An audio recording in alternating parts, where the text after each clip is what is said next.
A spirit. Are you a spirit? No. Dude. Are you a ghost? Are you a ghost? Oh man.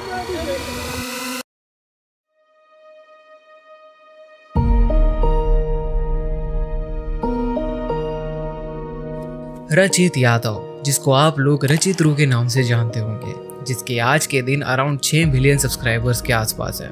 But let me tell you one thing, अगर आपकी as 20 से नीचे है तो आप में से मैक्सिमम लोग उसको रियली जानते ही नहीं होंगे कि आखिर कैसे उसने अपनी 60 to 70% ऑडियंस को स्कैम करके कमाई है। जी हाँ, अगर आप उसके सब्सक्राइबर बेस देखो तो 6 मिलियन सब्सक्राइबर्स है, लेकिन उसको 1 मिलियन व्यूज, कभी कभी तो 500,000 व्यूज के लिए भी बहुत ज्यादा स्ट्रगल करना पड़ रहा है। और बजाय कि उसका चैनल 2015 में एस्टैब्लिश किया गया हो, लेकिन अगर आप उसकी ओल्डेस्ट वीडियोस उठा के देखोगे तो 2020 के वीडियोस आपको देखने मिलेंगे। तो पिछले 5 सालों के वीडियोस जो इसने हाइड कर दिए हैं, ऐसा तो क्या ही कर दिया था इस बंदे ने कि वो सारे वीडियोस आज इसको प्राइवेट करके रखने पड़ रहे हैं। Because my friends, today we are going to uncover that how Rachit Roo scammed his own audience.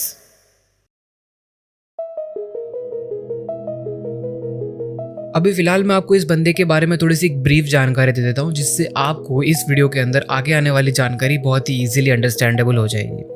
सबसे पहली बात, ये बंदा YouTube पे सिर्फ व्यूज और पैसा कमाने के लिए आया है। इसको फर्क नहीं पड़ता इसकी ऑडियंस क्या चाहती है, इसको फर्क नहीं पड़ता वो क्या दिखाना चाहता है, क्या बिलीव करवाना चाहता है। इसको सिर्फ व्यूज और पैसों से मतलब है। और वो चीज मैं आपको बहुत ही अच्छे से क्लियर करने वाला हूँ कैसे। अब देखा जाए तो YouTube के ऊपर हर 2-3 साल या 4 साल के अंदर ना ट्रेंड चेंज होता रहता है। पहले टेक्निकल वीडियोस ज्यादा चला करते थे, उसके बाद स्किट वीडियोस ज्यादा चला करते थे, फिर रोस्टिंग वीडियोस चला करते थे, फिर रिएक्शन चैनल चला करते थे।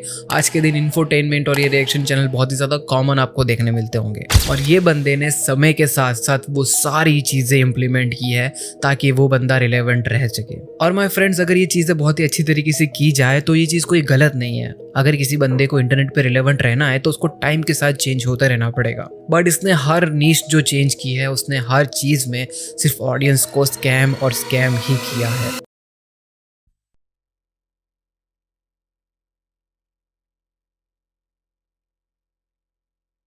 शुरू करते हैं 2015 में, जब इसका टेक रिलेटेड चैनल था with the name of so called technical guys, जिसके अंदर ये एप्लीकेशंस और कुछ गेम्स के रिव्यूज किया करता था और कैसे वो गेम्स या एप्लीकेशन को एक्सेस किया जाए उसके ऊपर वीडियोस बनाया करता था। और इसकी सबसे ज्यादा वीडियोस वायरल तभी के टाइम पे हुई थी क्योंकि मैंने भी इसको तभी डिस्कवर किया था, क्योंकि 2016 और 17 के आसपास नया नया जियो आया ही था और मेरे जैसे कुछ पुराने ग्रैंड थेफ्ट ऑटो फैंस के पास अभी तक GTA 5 आई नहीं थी और वो लोग इसको इंटरनेट पे देखना पसंद करते थे। और उस टाइम पे ये बंदा सबसे ज्यादा व्यूज लेके जाता था क्योंकि ये करता था अपनी ऑडियंस के साथ एक बहुत ही घिनौना स्कैम। ये यूट्यूब वीडियोस के थंबनेल पे लगा देता था कि कैसे 200 MB में या 400 MB के अंदर आपको पूरी की पूरी GTA 5 डाउनलोड करने मिल जाएगी, वो भी अपने मोबाइल फोन के अंदर। Like literally it's 2025 coming in few days, लेकिन आज के दिन भी GTA 5 एक मोबाइल डिवाइस के ऊपर खेलना without cloud gaming almost impossible है। और ये 2016-17 के टाइम पे 200 MB में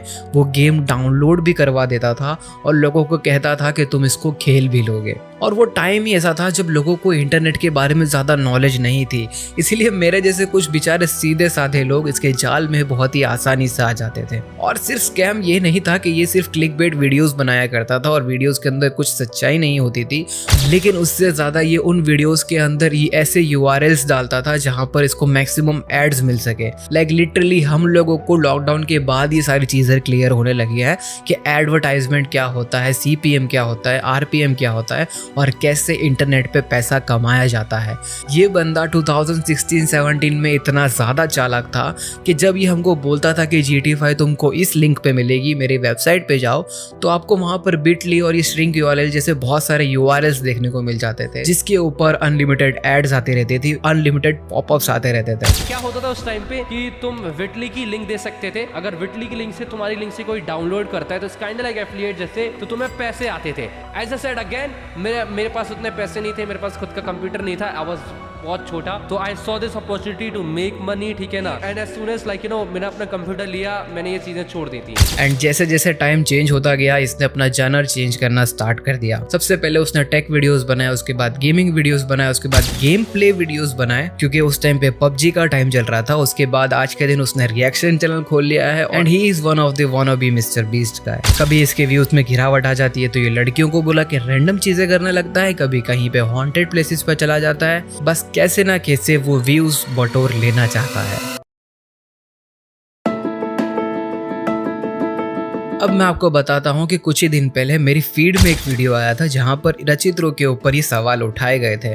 जो चीज़ें मैंने फेस की है वही चीज़ें उस बंदे ने भी फेस की थी और मुझे तभी इस वीडियो का बेसिक आइडिया आ गया था कि मुझे इन वीडियोस के अंदर क्या क्या चीज़ें इंक्लूड करनी है। लेकिन क्योंकि उस बंदे ने सिर्फ अपनी स्टोरी टाइम टाइप वीडियो बनाई थी, उसने ज़्यादा रिसर्च नहीं की थी और उन्हीं चीज़ों को काउंटर करके रचित्रों ने एक रिप्लाई वीडियो बना दिया जहाँ पर उसने कहा कि भाई मुझे प्रूफ ला के दिखाओ कि मैं तुमको ऐसी यूआरएल्स देता था या मैं तुम्हें ऐसी चीज़ें दिखाता था जहाँ पर आप 200 MB में या 600 MB में गेम को डाउनलोड कर लोगे। अब बजाय कि वो बंदा बहुत ही ज़्यादा सच बोल रहा था, लेकिन अभी फ़िलहाल उसने कहीं भी प्रूफ इंक्लूड नहीं किए थे। लेकिन दोस्तों इस वीडियो को बनाने के दौरान आपका भाई पूरा के पूरा होमवर्क करके आया है। अब बजाय कि उसने 2020 के पहले के सारे वीडियोस प्राइवेट कर दिए हैं, लकीली मैंने उसके सारे वीडियोस ढूंढे और इंटरनेट के ऊपर मुझे एक ऐसा चैनल मिल गया जो उतने ही साल पहले यानी कि 7-8 साल पहले उसके सारे वीडियोस को डाउनलोड करके अपनी चैनल पे डाला करता था और 7-8 साल पहले के वो सारे वीडियोस आज के दिन उसके चैनल पे अवेलेबल है।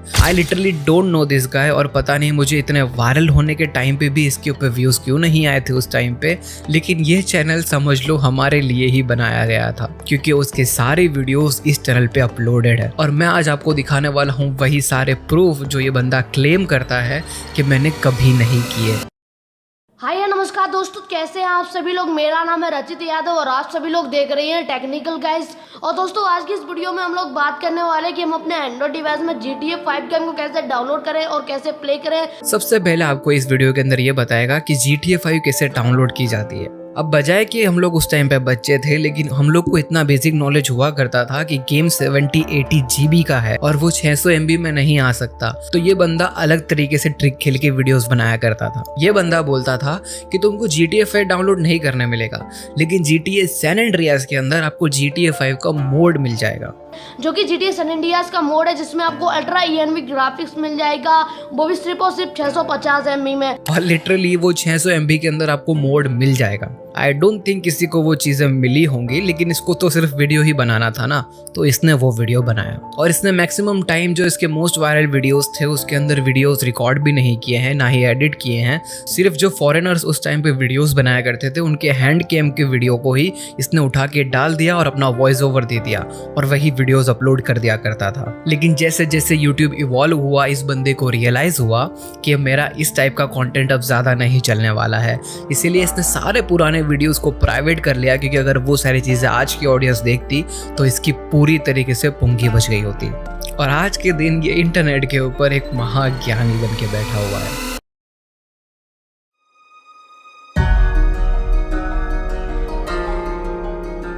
अब रचित्रों ने उसके रिप्लाई वाले वीडियो के अंदर कुछ और टॉपिक्स भी उठाए थे, जैसे कि उसने अपने आप को कवर करने के लिए कहा कि मैं उस टाइम पे बच्चा था इसलिए मैंने कुछ भी हरकतें कर दी, लेकिन आज मुझे रियलाइज हो चुका है कि मुझे वो सारी चीज़ें नहीं करनी चाहिए थी।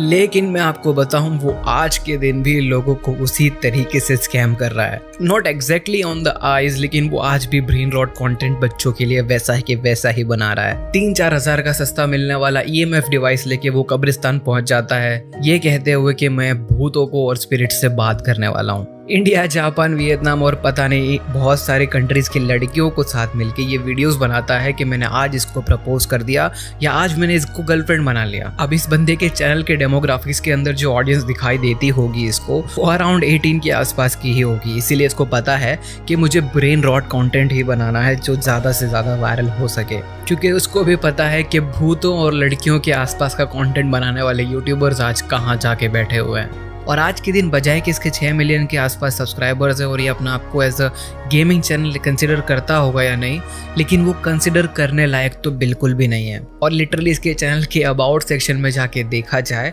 तो वहाँ पर यही चीज़ बहुत ही क्लियरली लिखी हुई है that this is the channel where Rachit started everything. मुझे कभी कभी फील होता है कि ये बंदा लिटरली कुछ अच्छा कंटेंट बनाने का ट्राई कर रहा है, लेकिन ये फिर से बीच में वही गर्लफ्रेंड वाला पार्ट, वही सारा सर्वाइवल और घोस्ट वाला पार्ट बीच बीच में लेकर आ जाता है। तो बस फिर दिल से सिर्फ ये एक ही आवाज़ निकलती है कि रचित और वो टेक्निकल गाइज आज भी एक स्कैमर है।